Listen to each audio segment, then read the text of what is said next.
आर्द्रता व ढग या धड्याच्या पुढच्या विभागामध्ये प्रवेश करतोय. चला तर मग आतापर्यंत आपण ढगांचे प्रकार सर्व काही बघितलं. आता काही त्याच्याबद्दल सुद्धा विस्तृतरित्या माहिती अजून स्पष्टीकरण आपल्या मुद्द्यांच्या द्वारे. चला तर आता आपण अभ्यास करतोय त्या जास्त उंचीवरील ढग. आता आपण अभ्यास करतोय ते जास्त उंचीवरील ढग. तर आता हे कसे बनलेले असतात? तर हे ढग मुख्यतः हिमस्फटिकांचे बनलेले असतात आणि यांचं वर्गीकरण हे सिरस, सिरो, क्युमुलस आणि सिरोस्ट्रेट्स या प्रकारामध्ये केलं जातं. बरोबर. सिरस हे मुख्यतः काय असतात? तंतुमय असतात.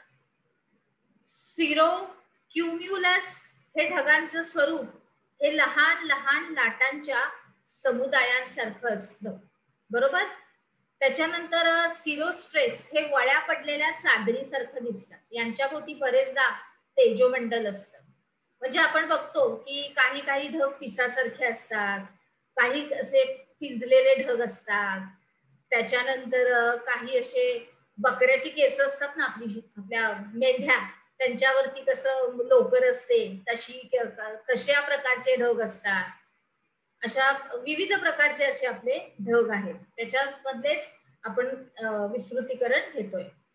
त्याच्यानंतर आपण बघतोय मध्यम उंचीवरील ढग. यात अल्टो क्युम्युलस आणि अल्टोस्ट्रेट्स या ढगांचा समावेश होतो.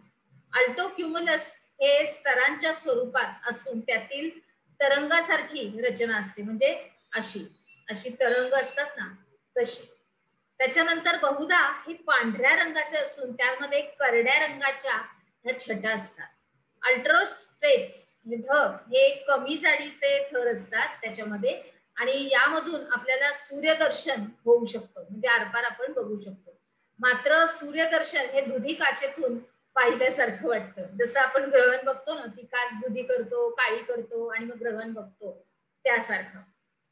तर पहा बरे जमते का? ह्याच्यामध्ये एक छोटीशी फीत दिलेली आहे की आकृती क्रमांक 3.8 चं तुम्ही निरीक्षण करायचंय आणि मग ती कृती तुम्ही करायची आहे. तर तुम्ही वाचा आपल्या पाठ्यपुस्तकामध्ये आणि त्याप्रमाणे त्याचं केलेलं संपूर्ण अनुमान आणि निष्कर्ष तुम्ही तुमच्या वहीमध्ये नोंद करायला विसरायची नाही. पुढे जाऊया. आता बघूया आपण कमी उंचीवरील ढग. ह्याच्यामध्ये काय आहे? तर यामध्ये वेगवेगळे 5 प्रकार आहेत. आता बघूया आपण. स्ट्रॅटो क्युमुलस या ढगात थर असतात.